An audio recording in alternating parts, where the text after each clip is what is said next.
Hey, let's, boy, that's tipped, isn't it? Nothing wants to work today. First it's raining, now I've got stuff twisted, I think. Is that better? Maybe, maybe not.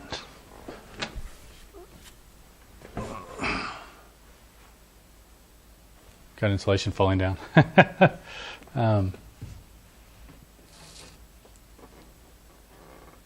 Jeez, what the heck? Now it's really tipped. I don't know. All right, well, we're going to run with this over engineering 1. Hopefully my mouse will work. Let's turn that slightly.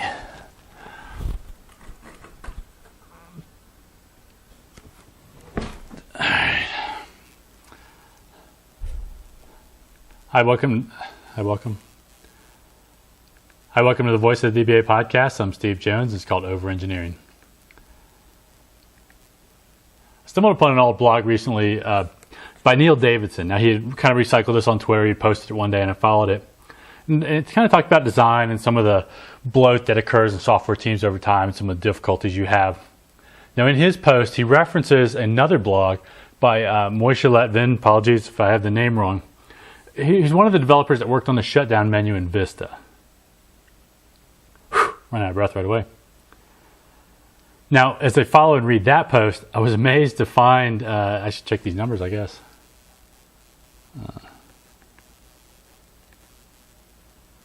Let's check this post and see, because maybe I am wrong.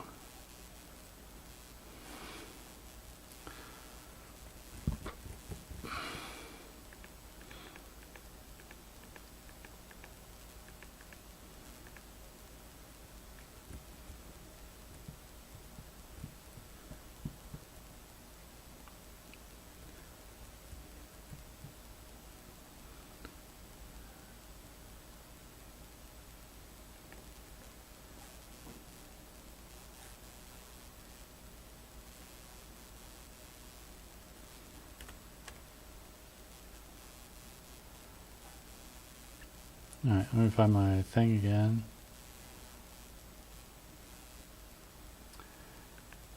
Now, when I read that post, I was amazed to find that 8 people directly and over 43 people indirectly contributed just to that feature, that menu item, in the course of a year. Really? That's the right thing. Really? Really? Now, I think I had the same amazing response that most people probably had when you think about that, and you think Microsoft is obviously so, blankety blanked up here that it's no wonder Vista was late and it's so bloated and slow and everything else.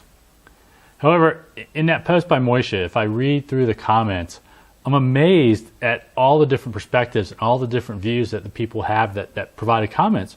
There's disagreements on how the feature should work, how it actually works, how it compares with Mac OS X, Linux, other things. There's so many comments there that I'm not really sure there was a year of development time wasted. Certainly wasn't time wasted on that blog post. Now, let me say I don't know how many man years were spent on this particular feature, but I bet, or I would guess, that it was more than one. Running out of time here. I haven't really built a lot of software in my career, especially not large scale or even shrink wrap software.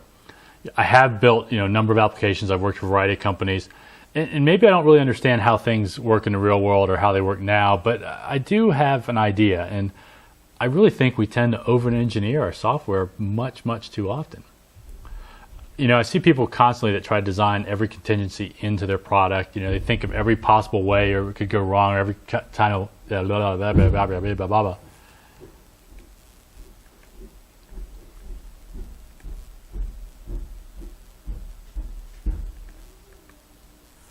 I see people that try to design in every contingency into the application. They try to just think of every possible place something might go wrong. And I've got a pretty simple mantra for people that are doing that. You can't do it. Just get over it and ship something. I know it sounds simple, but it's really not. But it's not necessarily naive. I got that wording on the L wrong. It sounds simple, but it's not. But I don't think it's necessarily naive either as well. It sounds simple, but it's not. But it's not necessarily naive either. I've seen way too many people delay releasing something, just trying desperately to get things right or get it complete or make sure they're not getting yelled at for a mistake. And the fact is they're never right, and they're never ever done. So I think you might as well ship something that's 80% right and then plan on fixing it right away.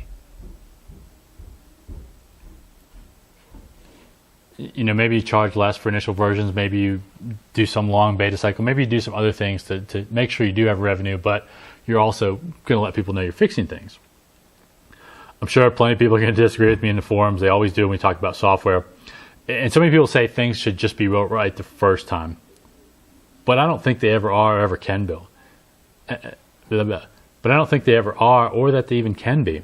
They can be built well, and they ought to be built well, but they also ought to be built quickly, and I can't do that.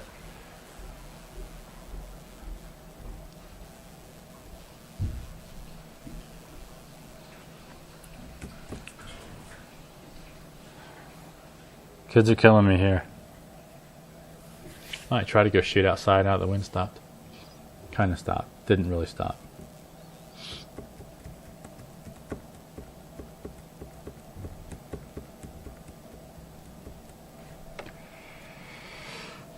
Oi, oi, oi, oi.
I think we're about ready to go.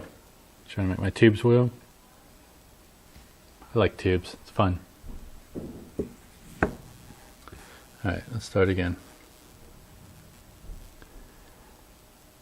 Now, things can be built well, but really they ought to just be built quickly with a design that expects changes. You expect things to be... You expect something. The thing is, I don't think we can ever really just build something right or perfect the first time. We can build software well, we can build it without a lot of bugs, a lot of mistakes, but we ought to make sure that we build it quickly with a flexible design that, that expects changes, that expects alterations to be required in a relatively short time frame after things are released. Now, this doesn't work for all software, and especially large-scale things like Windows, SAP, maybe even certain classes of shrink software. But I bet you it works for a large class of applications that are smaller, especially corporate applications, utilities, smaller things. We can certainly learn to code better, make better choices, build more secure, more stable software. But I really don't think that we're ever going to cover all the bases when we first design things. So why do we try?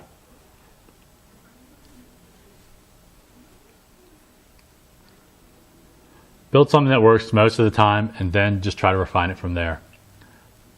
And I think that's the end. I'm Steve Jones for the Voice of the DBA podcast, and that was the end.